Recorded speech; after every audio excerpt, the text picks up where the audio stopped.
to another edition of the St. Andrews University Knights Football Report with Coach Robert Curtin. I'm Mark Plemmons with 485 Sports. And, Coach, real slugfest on Saturday with Kentucky Christian.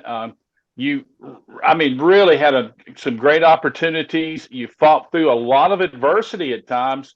Kind of take us your general feelings about that game as we talk about that one. Yeah, we're two programs sort of on the same trajectory. We're both in rebuild modes. They're a very young team. They lost a lot of their guys, as we talked last week, to another program, to a rival program for them. And we're very young with our freshman class. Very few upperclassmen.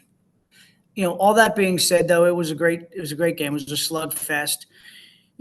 From us, I think in the first half, clearly the game was a tale of two halves. The first half we had our offense and our defense clicking, and our special teams struggled, with the punt blocks and things like that. That's very unfortunate. You can't have that. And then in the second half, I think we were only kind of operating with, just one of those phases of the game. I think the defense was making some really good plays and holding them to, if you look at the yardage, yes, they gave up significant yards in the context of the game. It's not like they gave up 600-700 yards, but they gave up in the context of that game. But where we failed as a program and as an organization, we still had those special teams woes, right? We still had two more block punts. We had one return for a touchdown. And then the offense, we just ground to a halt. We couldn't run the ball like we wanted to. We couldn't pass the ball. We were missing our blocking assignments. And so that allowed Kentucky Christian to, slug back into it. And, I told the guys at halftime, we're going to need to score 1 to 2 more times to win this game. You could tell. And, we needed one more at a minimum. But, I think we'd be remiss if we just went out there and said, well, the offense is terrible, the defense is terrible. We got to take a look at the growth. Kentucky Christian is on that same trajectory, and they had the ball last. We almost had the ball last. We had that snap infraction, which, it doesn't come down to one play, as you know, sir. Yeah.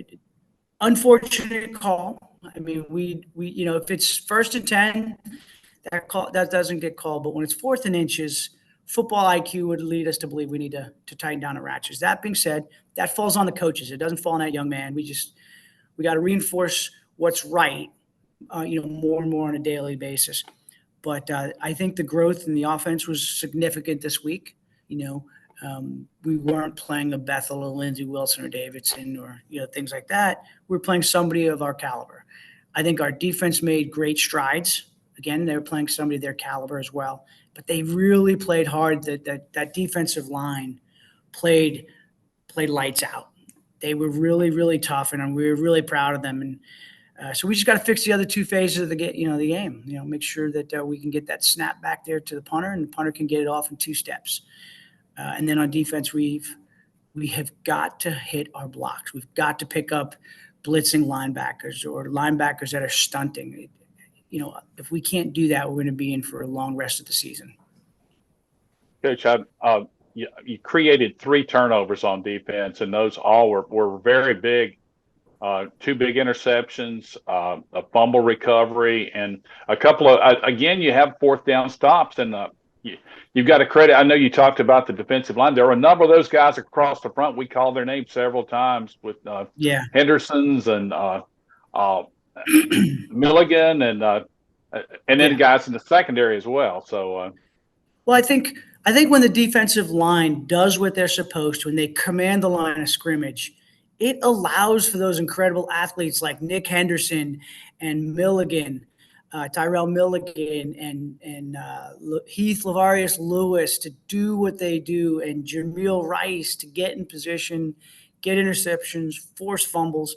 The defense, boy, I tell you, we're really proud of them, in what they've accomplished in that game. So it was nice to see that they were functioning. I just wish we could have done a few more things to kind of pull out the W and let them know that hard work, because in the beginning of the season, when we were playing really tough teams, it was like, lambs to the slaughter. And, those guys have figured out how to fight through adversity. And, we've got to do that on the offense and in the special teams. We've got to figure out how to fight through that adversity. And it's not X's and O's. It's not scheme. It's, 11 people systematically doing their job when they're supposed to. And that's what we're working on. Coach, in the first half, you were able to get some pass completion. And I guess Jawan Lyons was kind of Mr. Excitement. He's not the biggest guy out there, but when you got the ball in his hands in some space, you could really create. And I know that's something you want to get more of.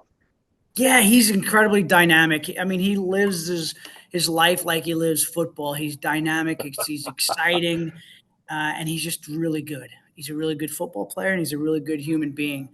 And we tried everything to get the ball to him in that second half, because we knew he could be the catalyst.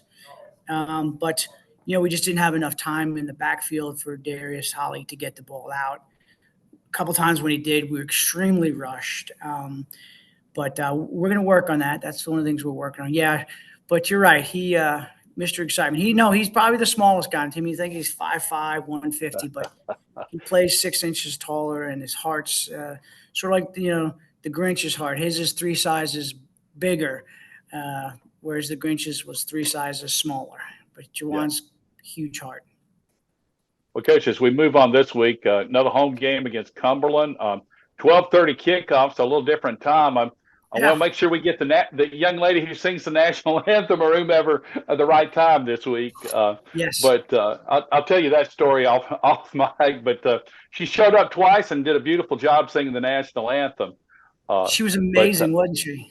Wasn't she really good? And it took us a minute to figure out on camera where she was, and then I got the camera back on there. And man, I tell you what, when we go off mic and when she finishes the national, everybody in the press box was so excited.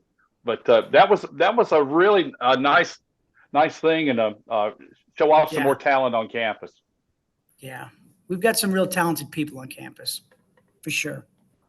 Coming up Saturday, 12:30 kickoff. Talk about Cumberland. Talk about what the keys to the game will be this week. I mean, straight up on offense, we got to execute. We can't be a 1 and 2 drive operation. It has got to be all 4 quarters. It's got to be all 8 or 9 drives. We have to execute. We have the skills, players to do that. And we've got to figure out how we can best do that. So when we figure that out, we're going to present a lot of problems for the entire game for people. If you look at our drives, the ones where we score, they're very long, they're very deliberate, and they take up a lot of time. And we just got to be able to replicate that multiple times. And then, defense has got to continue to improve. I mean, this is going to be a much tougher offense this week, but they've got to continue to improve and continue to build on their successes. All right. Our 2D line is all freshmen. Our 1D line is only one upperclassman.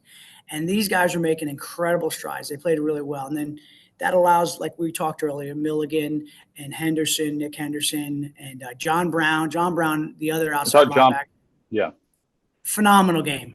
Absolutely phenomenal game. And, his brother Tristan started on the offense at left guard and did a fantastic job as well. So those guys got to continue to improve. And we got to clean up the special teams.